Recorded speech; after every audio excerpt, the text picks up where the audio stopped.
İslam деген söz бұл тыныштық, бейпілдік деген мағынаны білдіреді.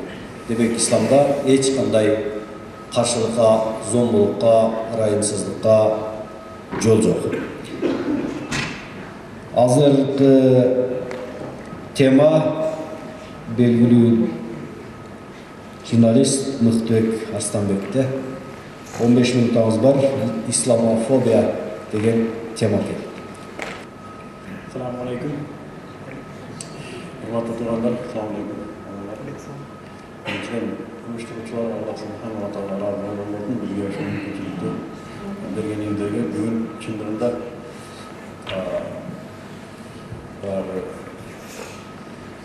o'ta ma'nili kelib qoldik. Men aytib o'tganday jurnalistman. Balkim keyin aytgan kishilarning so'zida haqiqatlik vardır.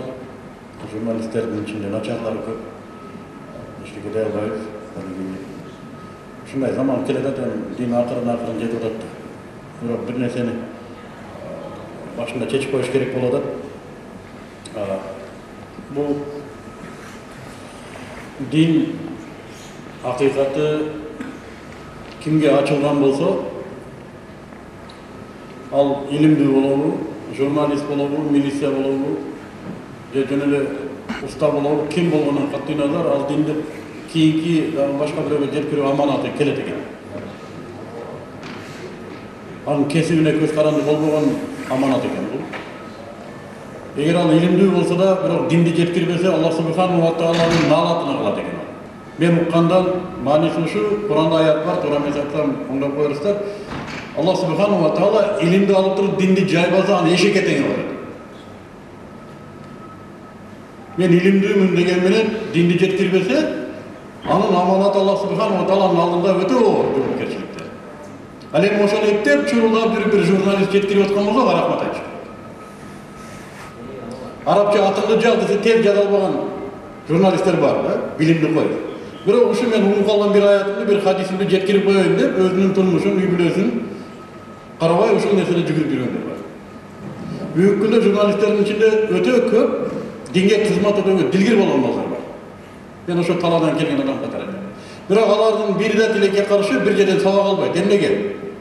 Nege bütün bilimliler jurnalistlerge sabak vermiyor? Özleri de öğrenmiyor uşul nesini. Jurnalistler dinli tayinesinden öğrenip gelmeyip var. Ya başka planetadan gelip öğretip vermeyin. Onlarga öğretiş gerek dedi. Ras bugün qo'mga chiqishning birden bir mümkünçülüğü jurnalistika bo'lib o'tadi, emnege birinchi alarga mehnat qilinmaydi. Allarni biz qaganaga o'xshab o'tirib sundaydi. Bugün bir de Müslüman ümmetinin bugün Kırgızistan'da atap aytganda bir de qo'limizda resurs yok, maslahat ma'lumot qarajatında. Na gazetimiz var, na televideniyemiz var. Eştegemiz yok. Onun qaynenelik qilganini bilamiz. Bu sırda ben özüme de aytам. Memnege Akılbek Allah razı olsun şu İslamofobiya degen tema boyunca berdi de men dissertasiyamın bir emesi glavası İslamofobiya boyunca. Bugün bizde Kırgızistan'da şu İslamofobiya degen kubuluş öte jayılıp keledi. Bizim tilge oturganda İslam menen korkutu. Bu murdarak Rossiyada baştaldı, andan burada Avrupa'da baştalып geldi. Bu bugün Kırgızistan'da Xuday saqtaсын, gelecekte qanday kesepetleri var. Bu emneden болады. Bu uşul imенно dinni düşününtürü unutpay oturup algan. Çındığında bardık şu büyük günde davat talasında жүргөндөрдүн bardığı Allah azının özünün joopkerçiligi var. Jana Allah razı olsun kolundan kelişince mehnat kılıp жүргөндөр var. Biroq men özüm jeke bayqoomda. İlahi men to'g'ri emas aytgan эле болоюн. Şu akırkı 10 жылдын içinde biz taltamlap yürüp aldık deyim da. Biz dindi жақсы mehnat kılıp jetkire algan жокпуз. Özara разборкалар Bunu sektora degen, bunu akidası bunday eken, bunday eken de biri-birin şu teriştirip onun acılık kelip algan acılık bilen acıldamay menen ötüp ketip attı. Mekteplerge, jogorku okuu jaylarga şu mektepten bozogosunda sabak bütköөнчө kütüp turup sabaktan keyin үйгө чейин болсам uzatıp barıp okutууларга түшүндүрүp койгон adam болдum дейм. Mektepке киргизбесем mayli. Bizde kança jogorku okuu jaylar var bunlar, rektorlары namaz окуган окуу жайлар бар, dekanları namaz окуган окуу жайлар бар. Kim barıp ошол окуу жайларда лекциялар кылып атат студенттерге? Kim uşul nerseni kılıp atadi? Biz 10 yıl bunu kılgan jokpuz. Meşke kelse hutba kılıp koyuyoruz. Эгерде не дай бог bir журналист президент сүйлөп алды, өз деген ала билимсиз деп атып чумасын чыгар.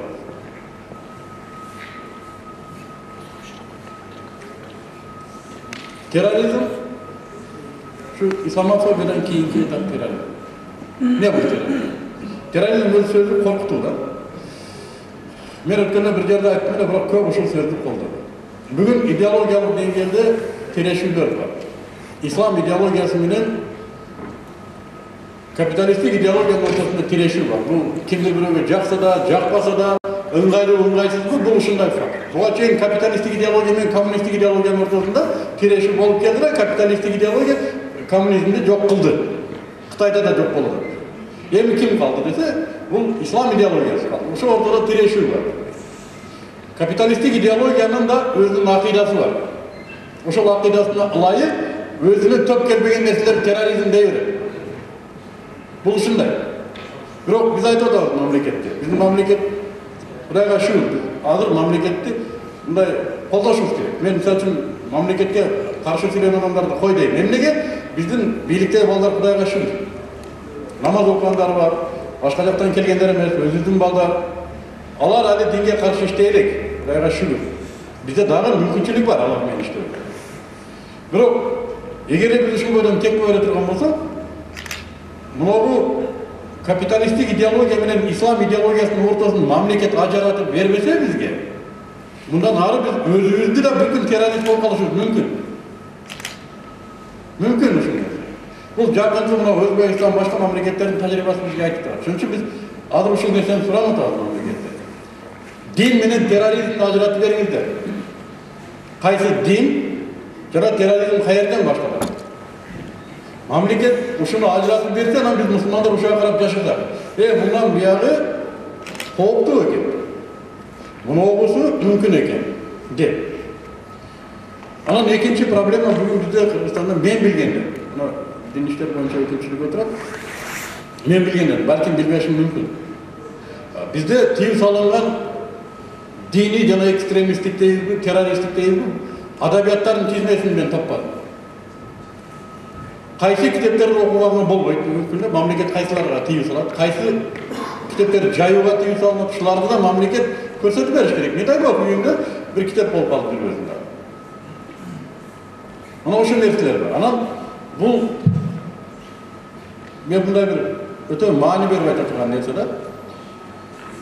Бүгүн мусулман үммөтү жок дегенде бүгүн өзүн өзү сактап калуу жана андан ары калпты сактап калуу, өз ара фитнаны кырбатып жибербөө үчүн жок деген ушундай акыбалда үммөт бири менен бири мен биригип апак чапак дегенден алысмын, жок дегенде бири угуш керек. Сеники туура эмес деген сөздү коюп эмне деп атасың сен? Айтчы. Туура болса Аллах разы болсун сага. Туура эмес болсо тактыр мынериңди карап коюшуң керек экен деп, үммөт бирин-бири укпаса, бири-бирибизден шупкаланып отуруп, бөлүнүп, жарылып ушуга келдик. Биз дават кыла албай калдык ушундай. Айтып атпаймынбы? Мен кечиресиздер ушул жерде үй бүлөлүк сөз, мен ойлойм башка бирөө жокпу. Бир статистика мен ушу баягы жеди да. Кыргызстанда 35.000 голубой бар. Официалдуу. Эгер мен окуган булага ишенсем. Баягы эрге теген эркектер бар го. 35.000 эркек. Ал 35.000 ким? Мен ачык чыгып өзүмдүн ушундай эрге тийгенимди айта аламын деген кыргыз бала. Балдар 35.000. Ачык. Өзүнүн акыйдасын дават кылуу үчүн мен чыгып айтам деген мына айтамын деп даватчысы 35.000. Алардын да ата буасында молдолор болгон, алымдар болгон да, туурабы? Кыргыздын азыр лебойын чукуласаң 4-же 5-нчи жадасы молдо болгон. Эли ушундай, берекелүү билимдүү болгон. Мен өткөндө орозодо 30 күндө мына ошо жаман журналисттердин биримин. 30та молдо таппадым эфирге. Жалдырап жүр, уктап калып келбей калгандар канча. Эмне мындай нерселерди айтпайбыз. Орозодо мен билгенден эгер мен туура билсем, туура эмес десе айтып коюңдар, пайгамбар саллаллаху алейхи вассалам орозодо кылган бүкмөнеттин бардыгы. Орозодо биздин билгендерибиз, мен билимдүүмүн деген уктазы барды. Emnege. Buna birbirleçelik söz bu şu. Men aytat elem, İslamofobiya emneden keldi? Bizdin beparvolug'imizdan keldi. Bizdin qarang'ılig'imizdan keldi. Bizde özümüzgө qayrayt. Bunu bilimsizdi qara söylep atkanımda. Sen bilimli özüңdө deydi, anın көкүрөгүн keri koy. Özüm jеп atkan tamagımdı deydi. Bugün yok degende bir özgürlük oluşumuz gerek. İslam menen korkutuğa yol berбешибиз керек. İslam, men çoluk aklım doğru düşünüyorum. Allah subhanahu wa ta'ala'nın adam zatına bergen bir keremeti. Bunu saktap kalıuga jana жеткирүүгө bilimi var mı? Bilimi yok mu? Jurnalist mi? Taksist mi? Deputat mı? Kim bolğonун катгый назар жеткирүүгө милдеттүү. Өзгөчө бүгүнкү күндө бул актуалдуу маселе. Давачылар жамандаса тек койду. Onu jamandasa tek koydu. Ertege bizge kelет ушул нерсе. Эмнеге? Bunu bardыңыздар билесиздер. Ошондуктан биз мусулман эли катары жок дегенде бүгүн бири-бирибизди угайлы, өзгөчө. Эгерде биз эртең ушу исламофобия маселеси, ислам менен коркутуу маселесин өрчүп кетип, биздин да короого кирип калышынан биз кооптонсок, жок деген ойлонсок, бүгүн колдон келишинче массалык маалымат каражаттарына контактка чыгышыбыз керек. Контактка чыгышыбыз керек. Ошо журналисттер чакырайлы. Мына Чубак ажы менен биз 2 жылдан бери аракет кылабыз. Ушу журналисттер мына батыш журналистиканын батыш стандарттары биздин журналистиканы бузуп турду. Ал бир гана динде эмес, өзүн курчап турган айлана чөйрөсүндө да мококтук кылат келет. Барат, айткан нерсени жазып, пресс релизди көтөрүп келет. Şu 2 жылдан бери ушу журналисттер чогулуп Б динде мындай болот дегенге күчүбүз жетпейт. Демек буга жапа тырмак киришиш керек. Анан мен сөзүмдүн акырында айта турган нерсе баягы өтө туура маселе, ушуну биз да көтөрүп атабыз. Мамлекеттен да ушуну өтүнүп суранып атабыз. Эми биздин колубуздан баардык нерсе келе бербейт, биз жөнөкөй эле атуубуз. İslam менен терроризмдин ортосун ажыратып коюу керек деген маселеде ислам терроризми, ислам экстремизми, ислам радикализми деген сөздөрдү журналисттик чөйрөдөн алып салуу бир гана мамлекеттин колунан келет. Буга таасир берүүчү бир гана органыбыз бар, бул муфтият. Ушу бир алакандай кагазды телегиге жазып, урматтуу такойто. Ислам динибиз мындай дин. Siz аны ислам терроризми дегениңиз, бул исламда терроризм бар деген сөз. Бул биздин динибизге акарат келтирет. Деп түшүндүрүп, керек болсо аны бир чайга чакырып, бир чапанды калпакты кийгизип, жакшы мамиле менен түшүндүрсө, ал барып эртеси журналисттерине биздин болдогилер түшүндүрдү мына бул нерсе. Терроризм деген сөзгө исламды кошпой айтыңыздар, дейт. Ошон менен акырын биздин эфирден ушу сөздөр тазаланат, элдин мээсине ушу кирбейт ушу нерселер кийин. Ошону да кылып койсок болот болгондар жок деген. Бул эми биздин колдон келбейт. Биз кирсек, баягы өзүбүздүн визит менен киребиз, bir jurnalist айтты, же болсо бир киши. Муфтият бул өтө авторитеттүү мекеме.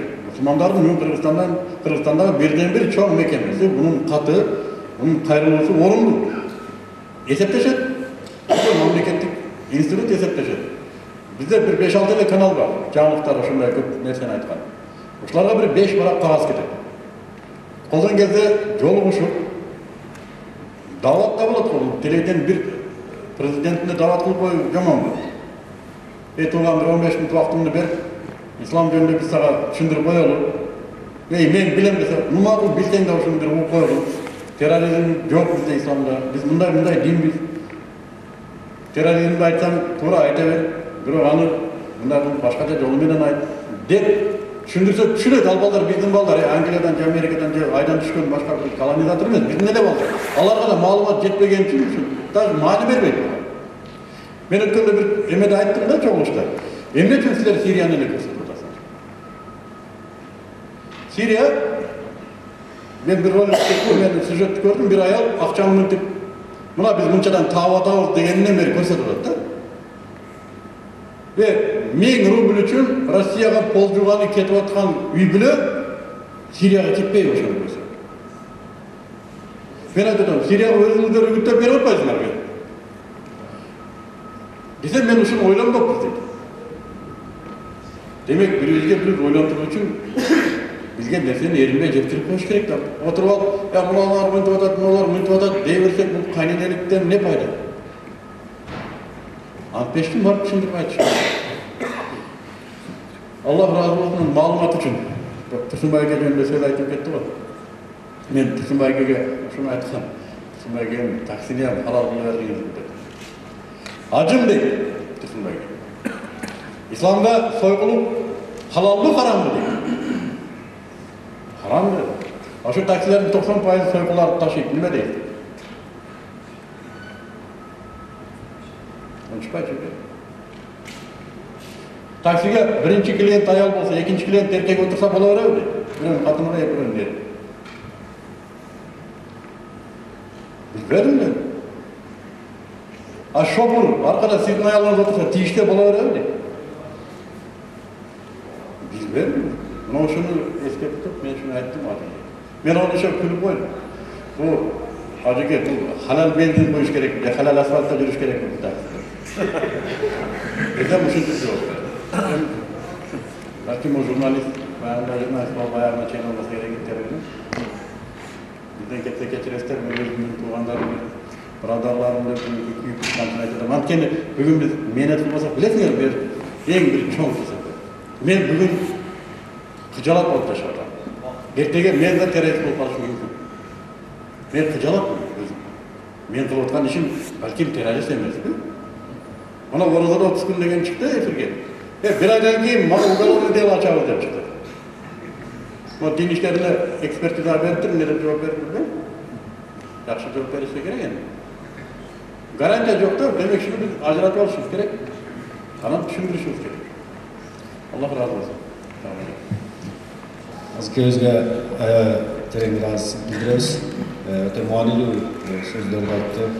Öte muanilүү korkunçlu nerselerdi aytты. İçinde terörizm korkunçu bağımızda ile başımızga Kuday saklasın kelip kala turgan nerse bolup kelip turат. İslamda terörizmge жол жок. Тура, İslamda hiç qanday terörizmge жол жок. Анткени İslamдын пайгамбары Muhammed sallallahu aleyhi ve sellem Меккага кол менен фатх үчүн баратканда ошол жолдогу күчүктөрүн эмизип жаткан итти ошол аскерлер төбөлөп кетпесин деп ошонун башына кароол коюп ошончо 10 миңден ашуун колду ошол итти küçüklerin evimizde жаткан итти айландырып өткөн диндин ошончолук парасаттуулукту билген пайгамбардын дини. Бул динде эч кандай зордук, зомбулук, коркутуу, үркүтүү, терроризм болушу мүмкүн эмес. Азыр дүйнөлүк практикада террор менен күрөшүүнүн жолдору деген темада Ислам илим изилдөө институтунун директору Момедбек Мырза.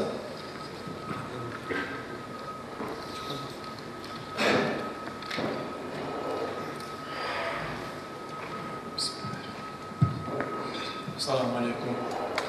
Hurmatly Müslümanlar, tuğanlar. Assalamu alaikum. Özü bir söz söylenirdi burada. Oşol söz söylenirdi burada. Endi olsa oşol sözdün mazmunun buradaki sözler daha özü kalıptandırıp durат da. Başka nesler jönүндө айтайын деп келдим. Эртең айткан нерселер биздин сөзүбүзгө көбүрөөк кошконго мажбур кылып атат бизди.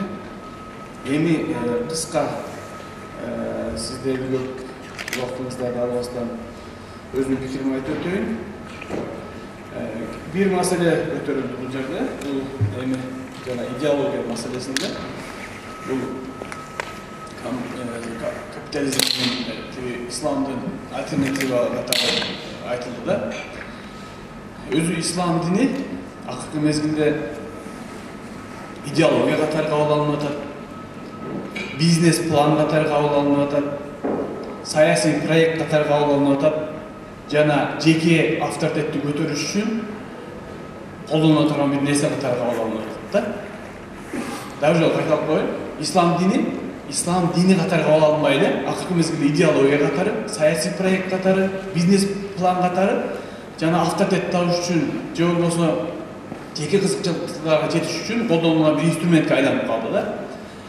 Баягы молдо Дамно менен отурганда жакшы сөз айтты да. Баягы биз исламдын сыртына алып калдык, ичи кетти.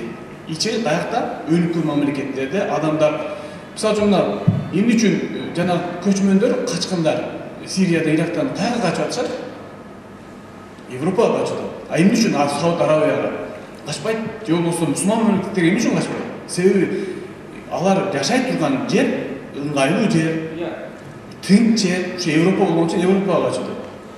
Биз исламды идеология катары, саясий проект катары, бизнес план катары сай берели, колдоно берели.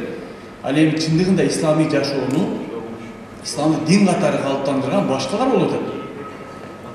Ошол нерсени бул бир айырмалай билишибиз керек да.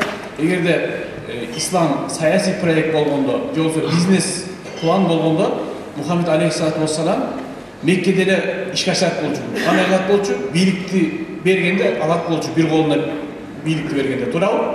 Бир колуна байлыкты бергенде анда алат болчу. Бирок пайгамбар алган жок да. Себеби ислам бул идеология, саясий проект эмес, ислам бул дин. Дин менен идеологиянын айырмасы башка. Коммунизм идеологиясынын калыптанышы башкача нерсе. Коммунизм өзүнүн категориясы эки башка. Коммунизм, капитализм булар саясий экономикалык чоң проекттер болуп эсептелинет. Булар көп кишилер калыптандырган идеологиялык түшүнүк катары калыптанган. Ислам дининен саясий бир идеология, же болбосо экономикалык бир идеология түзүүгө аракет кылбаш керек. Ислам дини дин. Дин менен идеологиянын айырмасын билишибиз керек да, биринчиден. Экинчиден, исламда террор барбы жокпу дегенде элдин баары билет. Даже мусулман эместерден сурасаңар исламда жок дейт. Себеби Куранда жок. Куранда өлтүргүлө, жардыргыла, шантаж кылгыла, заложник кылып алгыла деген жок. Бирок мусулмандарда бар экенин билет. Исламды туура эмес түшүнгөн мусулмандардын террористтик иш аракет кылгандарын биз да билебиз. Эч кимиңиздер айтпаңыздар, мусулмандар таптаза депчи. Айтылат, короого ээ бол, кошунаңы ур тутпа дейт. Мусулмандардын азыркы абалын билебиз. Ким кедей? Мусулмандар кедей. Кайсы адилетсиздик бар? Мусулман өлкөлөрдө бар. Кайсы жерде дини билбестик бар? Мусулмандарда бар. Кайсы жерде улуттук баалыктарын чаңгандар бар? Бүт мусулмандар болот. Туура геополитикалык жактан кандай деңгээлде батыштын мусулман ааламын басып алуу, кен байлыктарын тартып алуу, колдонуу, колониялдаштыруу максаты бар. Бул болуп келген. Африкада болду, Азияда болду. Бирок ошол колониализмдин мусулман өлкөлөрүнө жайылуусуна биздин да биз күнөөбүз бар. Себеби бир чогуу коомду оңдогонго бириткендин ордуна биз бөлүндүк, жамаат болуп. Динди өзүбүздүн максатыбызда колдондук, саясий максатта, экономикалык максатта. Бири-бирибизди жеңиш үчүн дини, мисалы хадистерди билесиздер, мавзу хадистерде көп жүргөндө мавзу хадистер качан пайда болгон? Ушу бийлик талаш мезгилинде пайда болгон. Биз бийлик талашып, динди ошол жерде да колдонгонбуз. Мавзу хадистердин чыгышында эң негизги себеп ошол болгон. Жамааттар бөлүнүп атып, бирине каршы хадис ойлоп табышкан түнү менен. Эртең кечээ мен эртең менен ушул хадисти айтайын, пайгамбардын оозу менен. Ошон үчүн бизде чоң күнөө бар. Терроризм исламда жок, буну элдин баары билет, бирок мусулмандарда бар. Мусулмандар терроризм менен алек болуп атат. Бирин-бири куфр деп, эме капыр деп куфр менен алек болуп, же болбосо бирин-бири халал адал арам маселесинде алымдарды укпай, өзүбүзчө динди кече үйрөнгөндөр эле халал арам маселесине кирип атат да. Бул эмнеден көрсөтөт? Биз алымдарыбыздын ар ким азыр көчөдө сураңыздар. Динге киргендердин баары жолу фатва берет. Турган жерде фатва берет. Мен текшерип көрдүм да. Мисалы үчүн мен ушу 10-15 жылдан бери динди үйрөнүп жүрөм да. Кээ бир маселеде сурасам, мына кандай десем, белки ол кечээ эле динге кирген, бирок мага фатва берет. Мен билбейм, таксыр дей албайт эч кимиз. Ошон үчүн динди үйрөтүү кетпейт, кетип атат. Аягында катып кетип атат. Эртең менен мектептен алып тосуп барбай эле турат үйүнө, бирок үйүнө барып эшигин такырдатып даават кетип атпайбы? Канчалаган үгүт насаак кетип атат. Бирок ал жерде сапат маселеси болуп атпайбы? Сапат маселеси болуп. Эми биз жана массалык маалымат каражаттарынын сын боюнчачы массалык маалымат каражаттарын сындоонун ордуна ошолор колдонгон каналдар аркылуу исламды туура жеткирүүгө аракет кылышыбыз керек. Мисалы, мен биринчи жолу Кыргызстанда бир аалымдын, ушу эл сыйлаган аалымдын ушундай бир конференция уюштурганын көрүп атам. Бул эмне деген сөз? Мечиттеги жана намаз кылгандардагы дааваттын конференция деңгээлге өткөндүгүн көрсөтөт да, бул жаңы деңгээл. Биз ушундай каналдарды колдоо боюнча элге исламды жеткирүүдө жаңы каналдарды жаңы деңгээлге көтөрмөйүнчө биздин дааватты биз мурдагы эле ордубузда кала беребиз да. Эмне үчүн мисалы үчүн ошо исламды жамандагандардын сөзү бийик чыгып атат, үнү бийик чыгып атат, жетип атат. Себеби алар элге жетүүчү каналдарды оңой колдонуп атат. Элдер уга турган массалык маалымат каражаттары, интернет, ошол эле Молдо Сабыр Дамылда айткандай. Бизде ошол тармакта мен чындыгында мына Молдо Сабыр Дамыланын интернеттеги баяндарын көргүм келет, уккум келет. Ал эми башка каяктар бир белгисиз бирөөлөрдүн аты заты белгисиз бирөөлөрдүн баяндарын угуп атабызбы интернетте, видеолор тарап жүрөт, туурабы? Чет өлкөлөрдө көп котормолор келип атат, кээ бирде орусча баяндар айтып атат, ким экени белгисиз. Ошон үчүн биз даават ишин жаңы деңгээлге көтөрүшүбүз керек да, таксырлар. Мен ошол айтайын дегеним ошол. Эми терроризм, экстремизмдин себептерин карасак, терроризм азыр учурда бардык жака жайылды. Бирок бул жерде ислам жана жогоруда айтпадымбы? Саясий проект, идеологиялык максатта, жеке бизнес, экономикалык максатта колдонуп атат депчи. Азыр учурда ислам террористтик максатта колдонулат. Башкача айтканда, өзүнүн максатка жетиш үчүн исламды террорду туура иш экендигин, керектүү иш экендигин көрсөтүш үчүн ислам колдонуп атат. Исламдын колдонуу формасынын дагы бирөө ушу террорду көрүп атабыз да. Ошондуктан терроризмди кантип жоюш керек? Терроризмди билесиңер, терроризмдин чыгышына саясий себептер бар. Саясий кризис болот, социалдык теңсиздик, адилетсиздик болот, экономикалык кемчиликтер бар, кедейчилик, жокчулук, жумушсуздук сыяктуу факторлор бар да. Эми алардын баарын жеңмейинче биз бирөөнү эле жеңип, анан террорду жеңип коебуз дегендер алыс болуш керек. Ислам террор дин эмес, исламда терроризм жок деп кыйкыруу менен терроризмди жеңе албайбыз биз. Эмне? Мусулмандар дин чөйрөсүнө тартылып алгандагы экономикада жок. Туурабы? Социалдык жардамдашуу дегенде жок. Коомдук иштерде мусулмандар эмне болуп атат? Алыстап атат. Дин болгон кабыгына кирип алгандар ошол жерден чыкпайт мусулмандар. Мисалы үчүн айтыңыздар, биздин медреседен бүткөндөр, институттан бүткөндөр коомдук иштерге көбүрөөк аралашыш керек. Экономика, бизнеске көбүрөөк кириш керек, билим берүүгө көбүрөөк кириш керек. Светтик тармактан коркуунун кереги жок. Коркуп өзүбүз тартынган сайын, бөлүнгөн сайын эки тармактын арасындагы конфликт ошого күчөй берет. Тескерисинче ошо диалог, динди туура эмес түшүнгөндөр барбы? Журналисттер болушу мүмкүн, саясатчылар болушу мүмкүн, же болбосо эл аралык уюмдар болушу мүмкүн. Ага эмне үчүн түшүндүрбөйт биз? Биз аларды четтетип, жаман көрүп, жээригенден көрөктү, аны менен диалог кылалы. Күчүбүздөн келбейт, ошон үчүн коркуп атабыз биз. Биз дагы эле исламдын бул саясат идеология эмес деген суроого жооп бере албайбыз. Ошон үчүн биз саясатчылар менен диалог кыла албайбыз.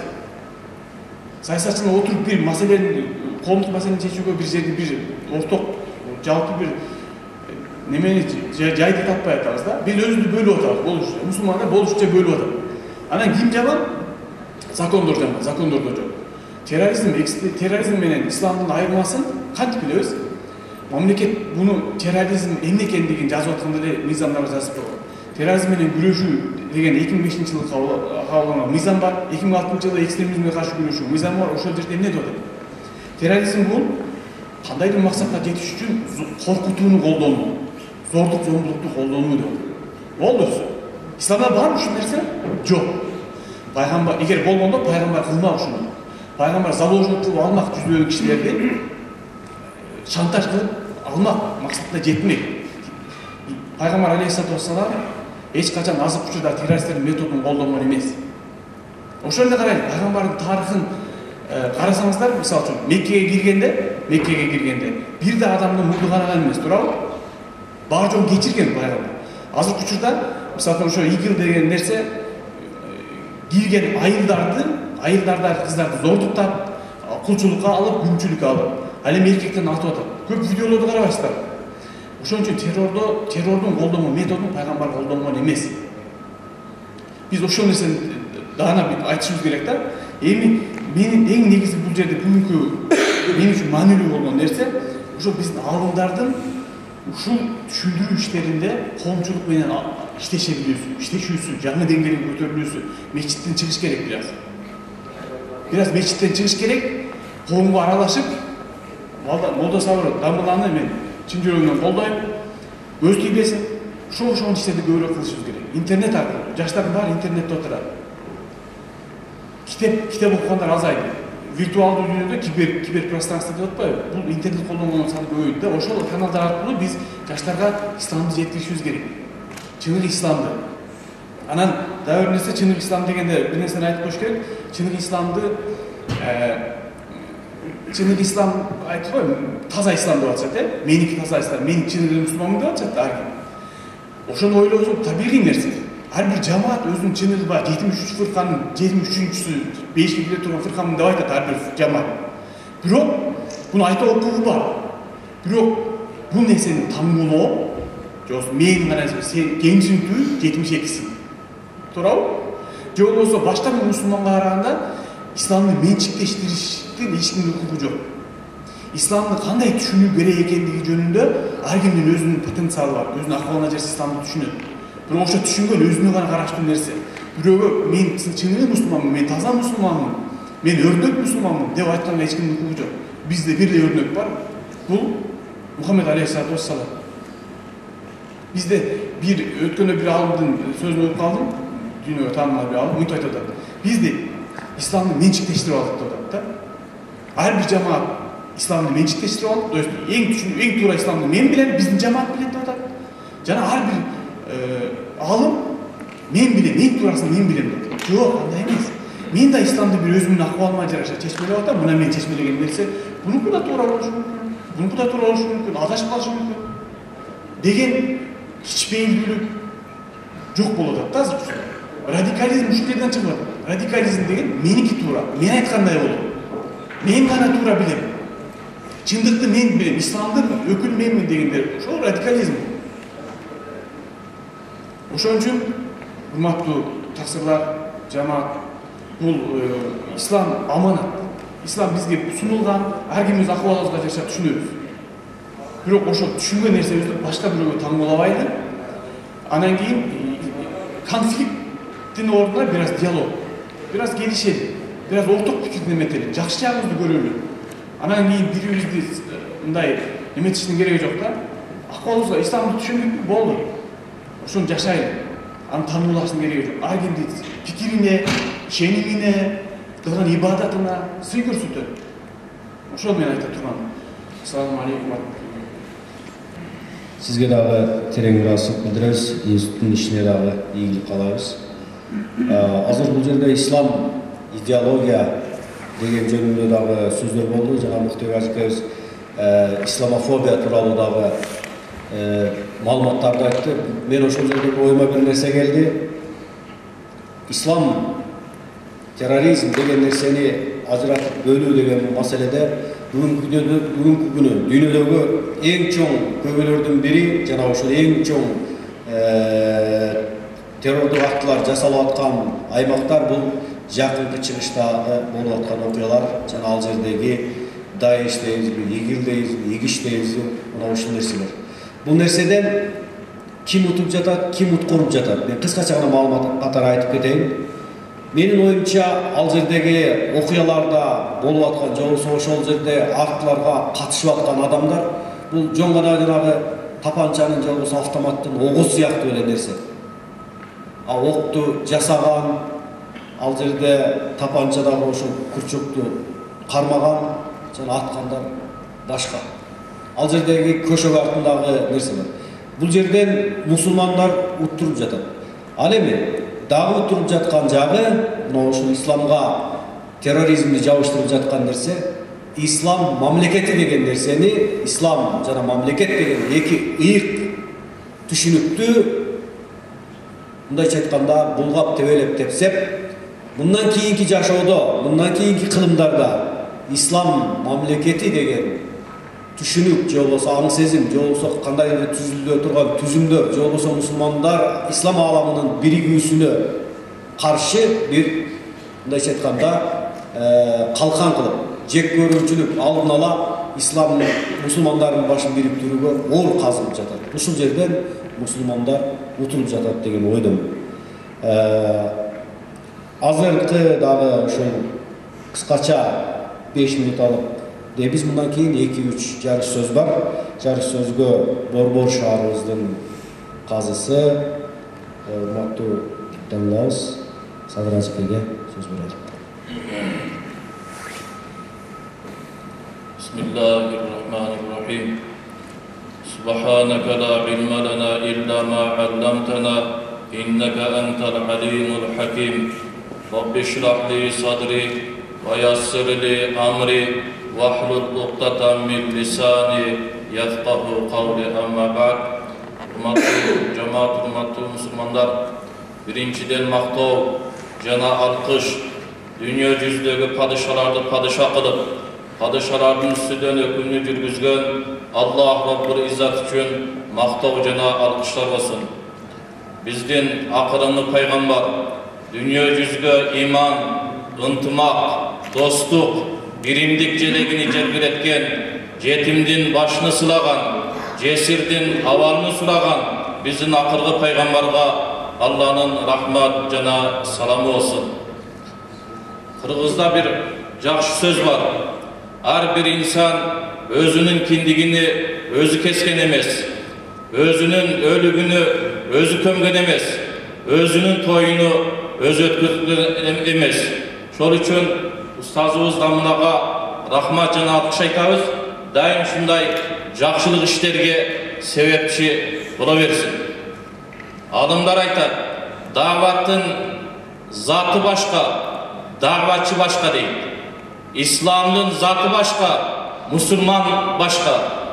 Davatçının bir kemçiligini görüp, kiyim jagıdan, je sıfat jagıdan, je kir jagıdan, je köçöde bir sellep pelle tayak alıp algan jagıdan, davatın zatı uşul dep aytпайш керек.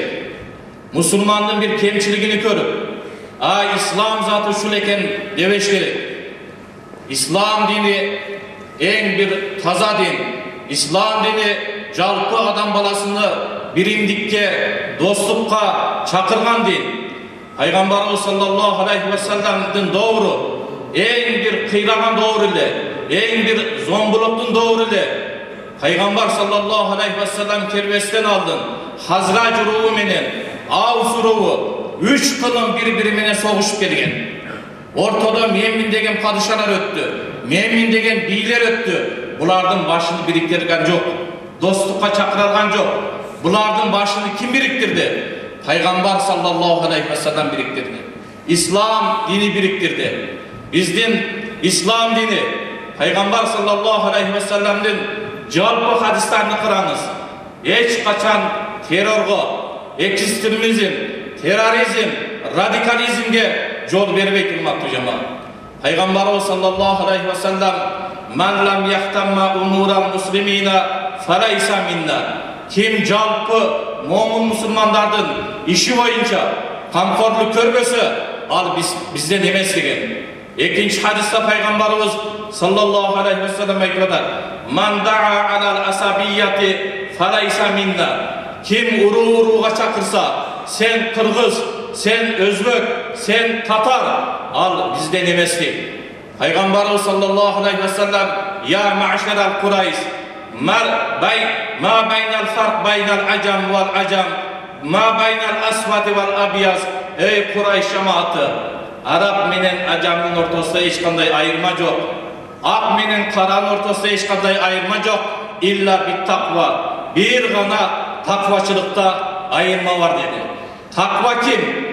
Bugünkü günde 5 vakit namaz okuyan adam al takva emes. Takva Allah Rabbul İzzat Kur'an-ı Kerim'de aytadi: udkhulu fis-silmi kaffa. Seler dinge kirgende Allah Rabbul İzzat Kur'an-ı Kerim'de kança hüküm jönöttü. Bardık nersige amal kılış, Allah tıygan nersiden tıyılış, bul takva. Bugün günde selle şorap alıp, je sakal koyup alıp, başka İslam dinideki mamulelerdi taşlap koysa, al takvaçılık emez. Peygamberimiz sallallahu aleyhi ve sellem hayrul İslam, hayrul Muslim, en jakşı İslam, en jakşı Müslüman kim ya Resulallah degende man salimal muslimuna min lisanihi ve yadihi. En jakşı Müslüman, kalgan Müslümanlar bu adamın kiliden, jana koludan salamat tapkan Müslümanlar. Müslümanda gıybat kılbay. Müslümandı öldürmey. Müslümandı korkutmay. Müslümanın malını tartıp almay. Müslümanın artıdan söylemey. Peygamberimiz sallallahu aleyhi ve sellem'den soragan ya Resulallah, kaysıl adam, jakşı adam degende hayrun nas man yanfa'un nasa. En bir jakşı adam, adamlarga paydanar tigen adam. Eğer sizlerden paydanar tiyberse, sizlerden ziyan, zararınar dağın tiybesin dedi. Eğer bir adamdı kuvantarmasanız, bir adamdı küldürermesanız, al adamdı ilatmanız. Bir adamdı maktayarmaysız, al adamdın artıdan söylemeniz. Peygamberimiz sallallahu aleyhi ve sellem afdalul a'mal indallahu ilhali sururi alannas. En bir amallardan jakşısı, adamlardan yüreğinden yol alıp, adamlardı kuvankan adam dedi. Peygamberimiz sallallahu aleyhi ve sellem'den o Allah'ın elçisi kaysır amallardı kövrek kılaylık degende Peygamberimiz sallallahu aleyhi ve sellem men sizlerge 5 amalga dalalat kılam. Eğer şu 5 amalды sizler takay atkarsaňar Allah Rabbul İzzat sizlerge köptögen jakşılık, köptögen darajalardy berer. Birincisi emneken ifşa'us salam baynakum. Bardık adamdı tanıgaysıbı assalamu aleykum ve rahmetullahi ve berekatuhu deyiş gerek. Emne üçün salam adamga jakındattırar. Salam Allah Rabbul İzzat'ın sıfatlarının bir sıfatı. Salam adamdan tekebirlikti, boy getirürdü, getiretken. İkincisi it'amut ta'am, yetim cesirge, koşuluk olanlarga tamak veriş. Peygamberimiz sallallahu aleyhi ve sellem başka bir hadiste aytar, bir kursak açkan adamga eğer kalыс Allah'ın hükmü dep, Peygamber'in sünneti dep tamak verse, al adamga 5 tamaklardan Allah Rabbul İzzat nasip kılar. Men adamga kepil, men al adamga 5 tamaklardan yedirüge dep Peygamberimiz sallallahu aleyhi ve sellem. Üçüncüsü seyrul arham, bardık tuğan ruhtar menen, joro joldoşlar menen, ayır menen, jalpı momun musulmanlar menen silay arham jakşı mamilede boluş, hiç kanday mamileni üzbeş dedi. Dördüncüsü tibul kelam, adamlarga söylegende ötte bir jakşı söyleş gerek. Tibul kelam sadakatun dep başka bir hadis aytar. Jakşı söz bul sadaka. Beşincisi vasalli van nası niyam tadhulul cennete bis salam. Akırın tünde 2 reket, el uqtagan uçurda 2 reket tahajjud okuvun, çıgıştan başka çeyin jalpı momun musulmanlarga dua kılgın, sözsüz beyişke sak salamat kiresin dedi. Peygamberimiz sallallahu aleyhi ve sellem Hazreti Muaz İbni Cebel razıyallahu anh'unu Yaman memleketiga kazı kılıp jönötkönde ya Muaz bi ayyi şeyin tahli fi ahli Yaman. Yaman elige emne menen hüküm kılasın degende al-avvalı kitabullah. Birinci Allah'ın kitabı menen hüküm kılan. Fa illam tastati alay. Eğer Allah'ın kitabıga kudretin jetmese bi sunnatir rasul. Allah'ın elçisi menen hüküm kılam dedi. Sünnet menen. Fa illam tastati alay. Eğer sünnetke kudretin jetmese aştahidu bi ra'yi. Anda men özümdün oy fikri menen iştihat kılam degende Peygamberimiz sallallahu aleyhi ve sellem Hazreti Muaz'ın artısını taptalar. Ya Muaz yassiru ve la tubashiru. Yaman elige şariatlı, İslam dindi jengil körsöt. Ve la tuassiru. Alarga ağır körsötüp kıyınçılıkka salıp koyma. Ve la tunaffiru. Alardı İslam diniden ürkütüp kaçırma dedi. Akılınғы Muaz ibn Cebel Töөнүн үзөңгүсүгө путуну салганда акыркы пайгамбардын осуяты: "Я Мааз, халикин наса би хуснил хулк." Эл менен мамиле кылганда өтө жакшы мамиле кыл деди. Ибадат менен жетпеген даражага Аллах Раббул Иззат кулку мүнөз менен жеткизет. Бүгүнкү күндө мешитте амал кылабыз, орозодо орозо тутабыз, бирок калган амалдар эл менен мамиле кылганда, эл менен соода саттык кылганда, элге түшүндүрүү иштери ушул жагдан биз аябай аксаптабыз, урматтуу жамаат. Аллах таалам баардыгыбызга иман, хидаят берсин, ынтымактан эч качан бөлбөсүн. Ислам дини бардык адам баласыны, үммөттүн башыны бириктириш үчүн келген. Ислам дини дос менен душмандын башыны бириктириш үчүн келген. Ислам дини уруу-урууга бөлүнбөй, тилиге карабай, өң түскө карабай. Ислам дини бир гана таквалыкка карай, ал адамдын кулку мүнөзүгө карай. Аллах таалам бардыгыбызга иман, хидаят берсин, ынтымак берсин. Бөлүнүүдөн, жарылуудан Аллах таалам бардыгыбызды сактаган болсун. Ассаламу алейкум ва рахматуллахи ва баракат. Эсиме келди Муктубек ажы, таксы. Сиз кетерде иштейсиз.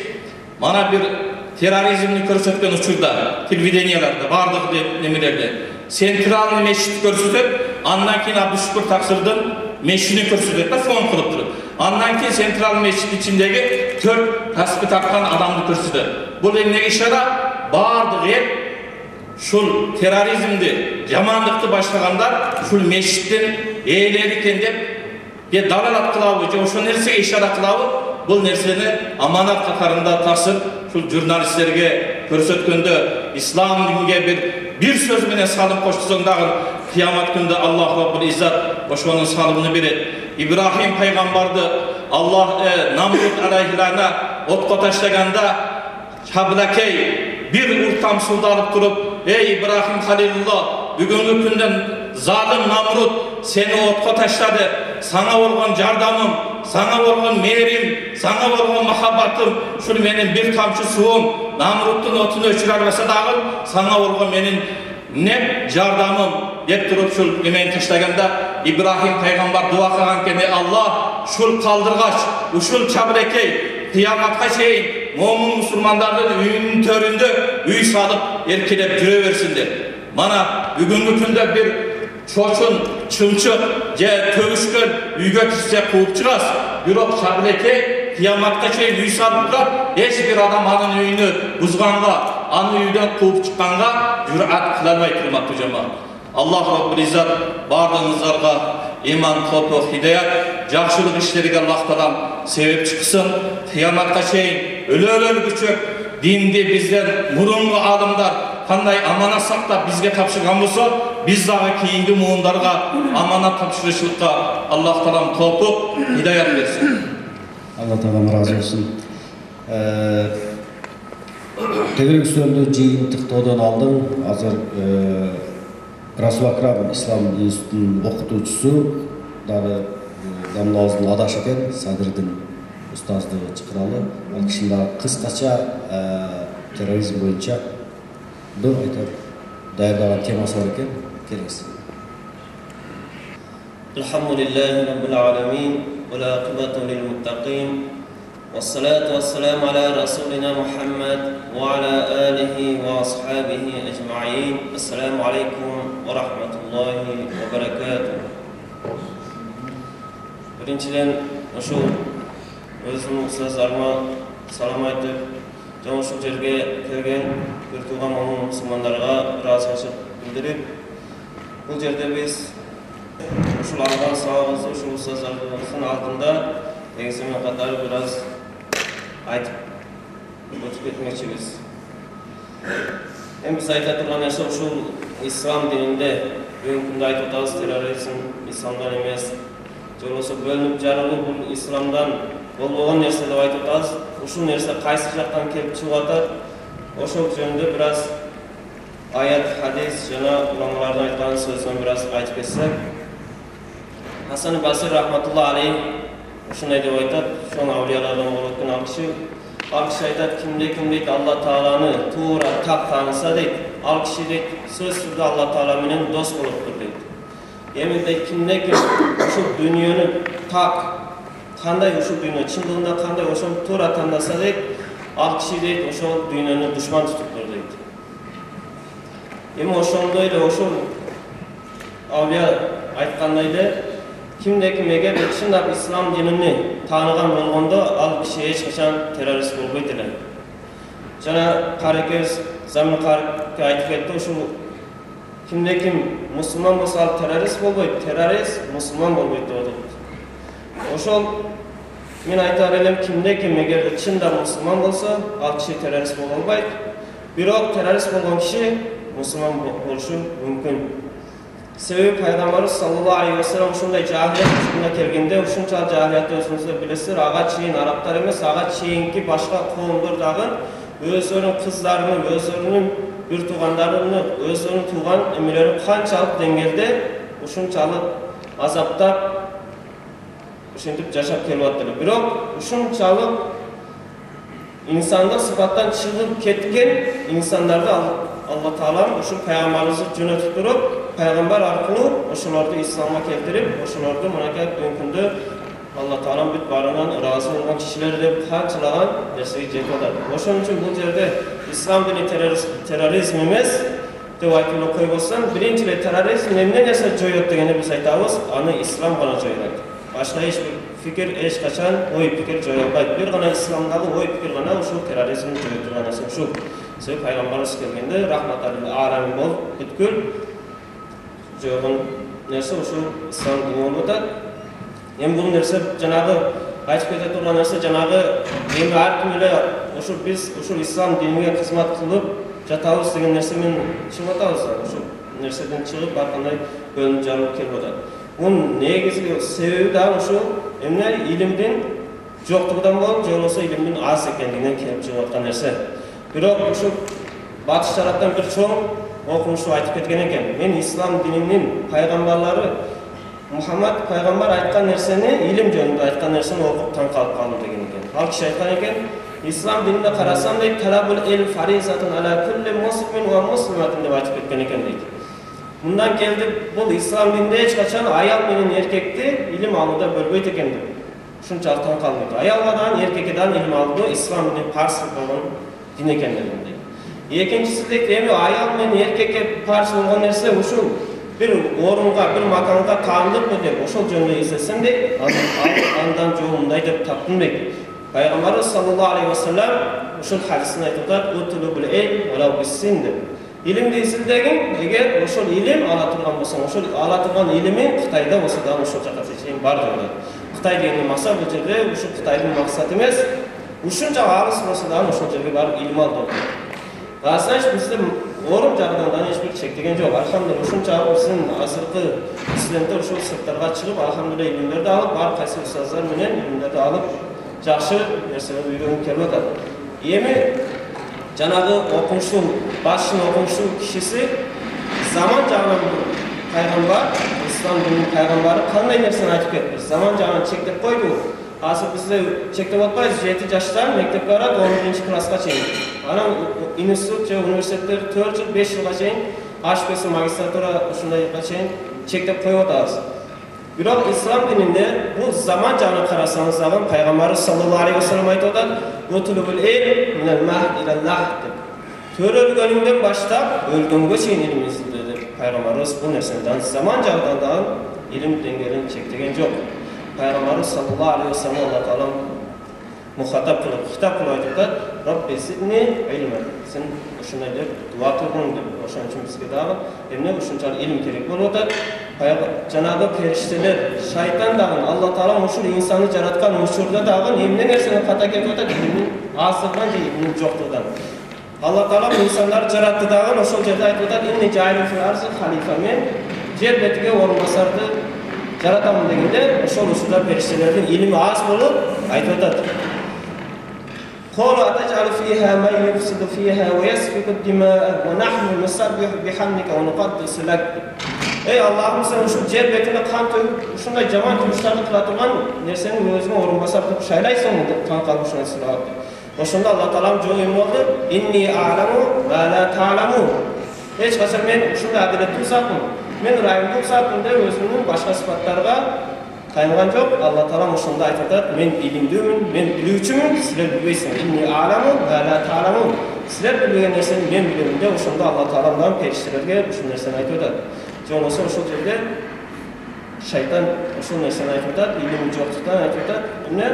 Мен буга сага сажда кыламын, мен инсандан өйдөрөөк турам деп туруп өзүнүн аалым катары сезип кетип атат.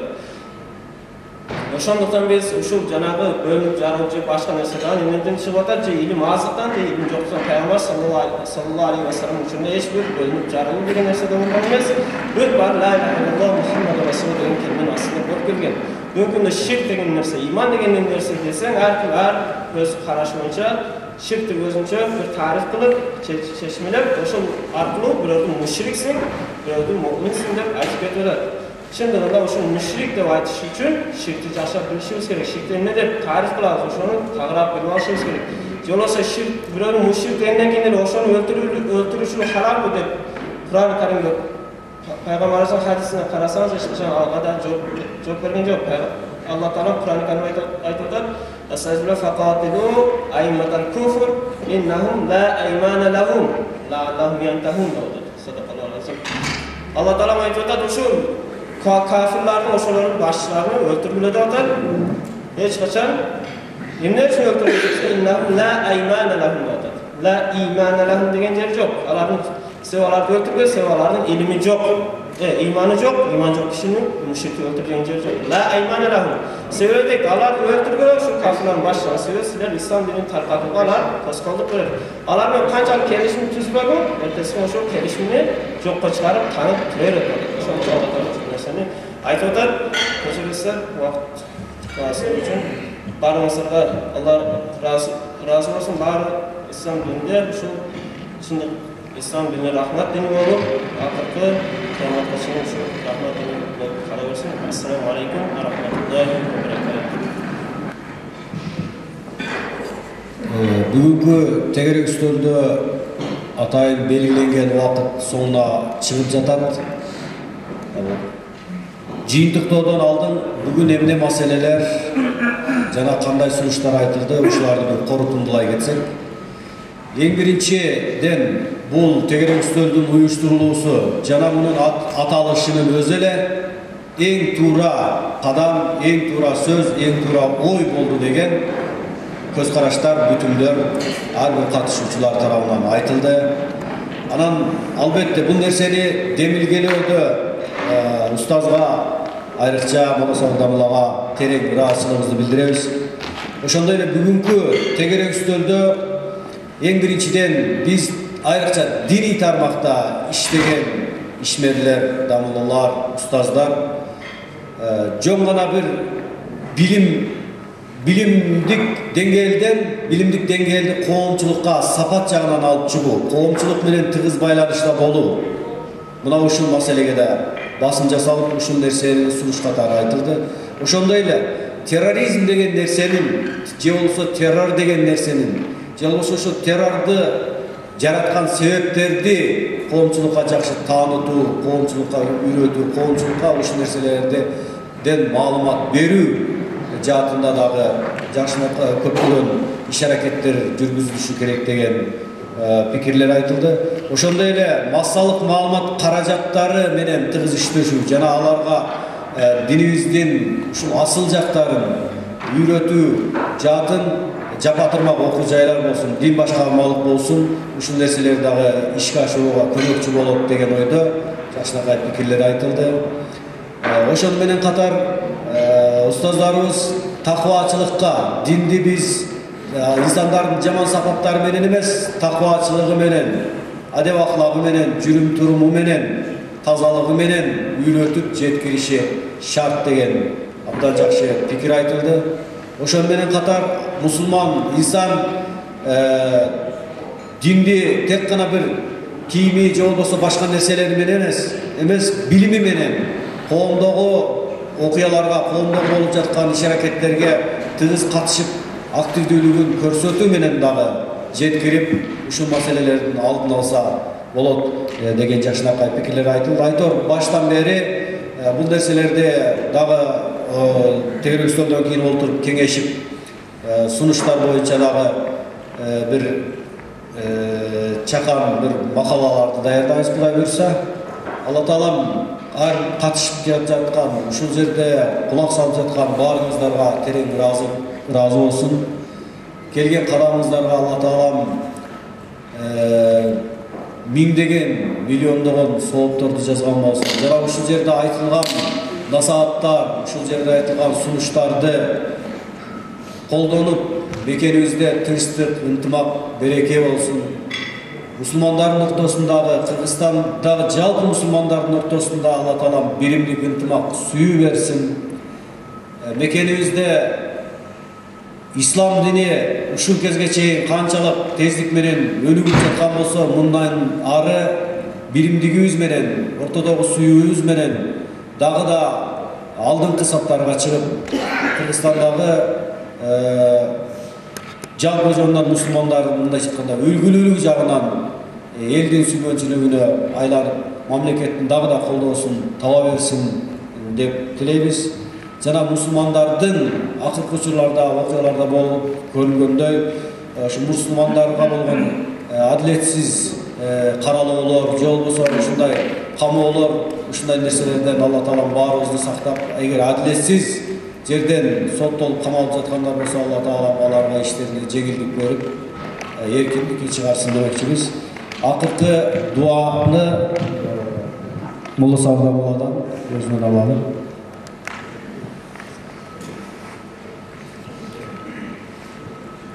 آمين. لا إله إلا الله الحليم الكريم سبحان الله رب العرش العظيم والحمد لله رب العالمين. اللهم إنا نسألك موجبات رحمتك وعزائم مغفرتك والغنيمة من كل بر والسلامة من كل إثم.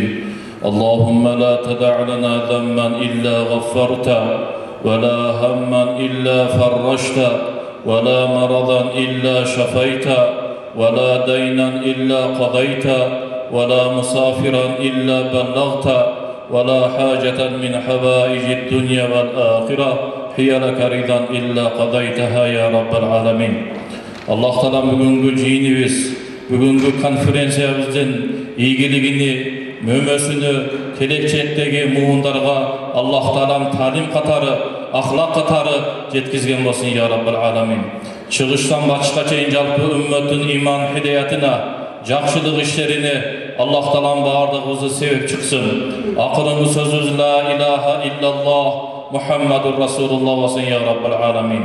ربنا آتنا في الدنيا حسنة وفي الآخرة حسنة وقنا عذاب النار برحمتك يا أرحم الراحمين. السلام عليكم ورحمة الله وبركاته.